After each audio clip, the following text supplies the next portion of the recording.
Comment fonctionne PlayMaker? PlayMaker fonctionne avec des états. Alors, qu'est-ce qu'un état? Eh bien, par exemple, un interrupteur a un état off et un état on, c'est-à-dire enclenché ou déclenché. Ce sont des états. Chaque état va être relié par un événement pour former une sorte de système. Donc on a une machine à plusieurs états avec des événements qui peuvent former donc des systèmes très complexes. Ceci est la base du fonctionnement de PlayMaker. Alors commençons par créer un état de départ. Je sélectionne ici le cube, je clique à cet endroit et je fais Add FSM to Cube. Donc ici j'ai un premier état et c'est un état de départ. Cet état de départ est au moment où on va lancer le jeu. Alors on va donner un nom à cet état. Eh bien le nom s'indique à cet endroit et on va appeler ça l'état on. Ensuite, je peux créer un deuxième état off. Je fais add état et je donne le nom de off. Maintenant, je désire que l'état de départ soit pas on, mais soit plutôt off. Eh bien, je peux prendre donc cet état que je peux sélectionner, bouton droit, et je fais set à stat. Donc c'est l'état de départ. Il sera off. Maintenant, nous devons créer deux événements. Un événement qui va faire qu'on va passer de l'état off à l'état on, et un autre événement où l'on va passer de l'état on à l'état off. Eh bien ici on a le FSM, on a les états et on a aussi les événements, ainsi que les variables. Alors pour l'instant, regardons l'événement. Alors on a dit que l'on va créer deux événements.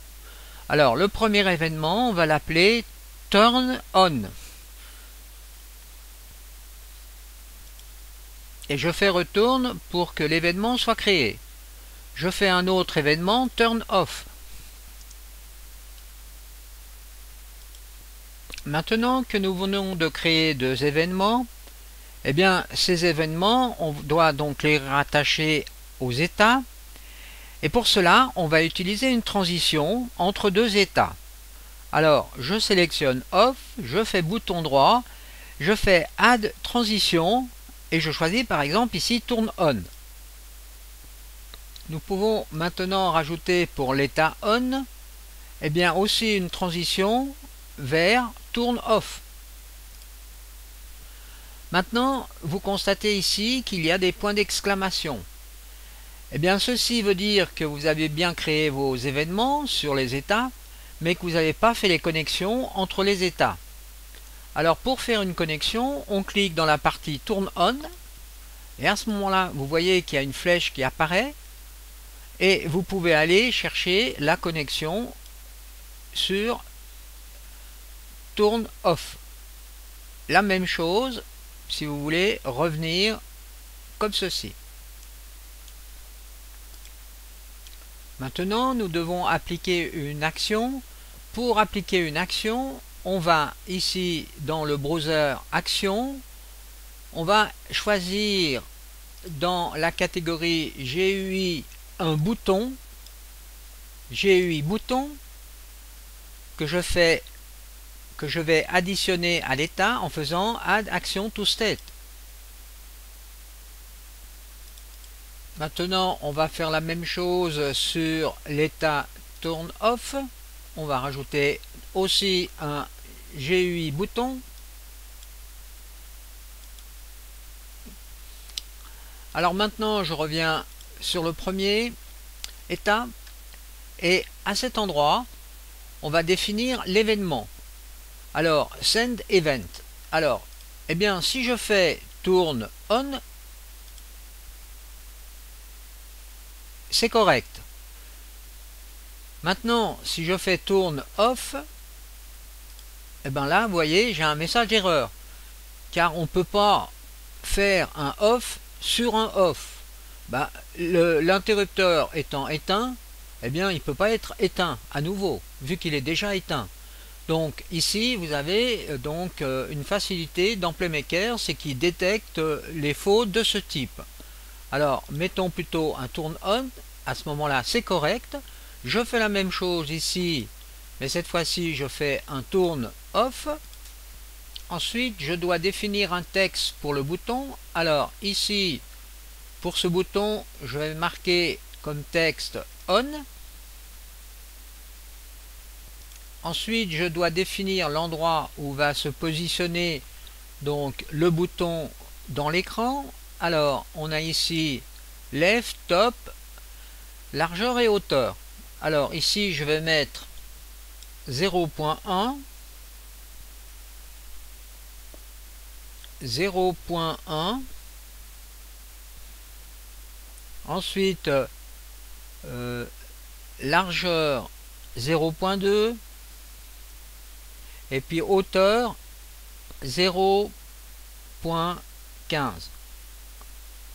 Là vous voyez le bouton qui a été créé avec le texte on. Maintenant je fais la même chose avec l'autre état. Donc le texte sera off et je mets les mêmes grandeurs pour le bouton 0.1, 0.1, 0.2 et 0.15. En somme, nous avons deux boutons qui sont superposés et identiques. Si nous essayons maintenant de jouer le bouton, alors je fais play. Et maintenant, je peux appuyer sur le bouton et vous voyez, le bouton passe de on, off. Et là, vous avez la représentation ici dans l'éditeur. Ce qui peut être extrêmement pratique. Nous venons donc maintenant de créer un interrupteur à deux états, on, off. Alors maintenant, eh bien, on aimerait bien que cet interrupteur pilote une lampe. Maintenant, nous devons ajouter un état lumineux. Eh bien, si on joue sur l'intensité de la lumière, on va pouvoir faire une lumière qui est éteinte et allumée. Alors, dans le cas où la lumière est éteinte, eh bien, l'intensité sera de 0. Et dans le cas où la lumière sera allumée, l'intensité sera de 1, par exemple. Alors, pour cela, on va rajouter ici, dans l'état off, on va rajouter donc une action. L'action va se trouver dans la catégorie light. On va faire un set light intensité. J'appuie sur ce bouton pour, vous voyez, le rajouter dans la liste ici. Maintenant, nous avons ici un problème. Le GameObjet requiert une lumière pour pouvoir donc être correctement initialisé. Eh bien ici, je suis sur propriétaire. Alors, je dois utiliser un GameObjet spécifique. Eh bien, le GameObjet spécifique, je vais le retrouver ici. Si je clique dans scène, ce sera le point like que j'ai rajouté dans la scène. À ce moment-là, vous voyez, tout devient correct ici. Maintenant, je définis que la lumière est 0. Je peux déjà faire un test. Alors ici, ça met un petit moment pour la compilation. Mais voilà, on est bien off. Il n'y a pas d'intensité lumineuse. Alors maintenant, on va faire dans le cas, dans l'autre état, on va faire que la lumière, soit, cette fois-ci, soit que l'intensité soit maximum. Alors, set light intensité, add action to l'état. Ici, j'utilise le GameObjet. Le GameObjet, c'est toujours le même. Point light. Et cette fois-ci, l'intensité lumineuse sera de 1. Alors, on peut vérifier maintenant. On est éteint et on. Off, on. C'est vraiment très simple. et c'est vraiment efficace.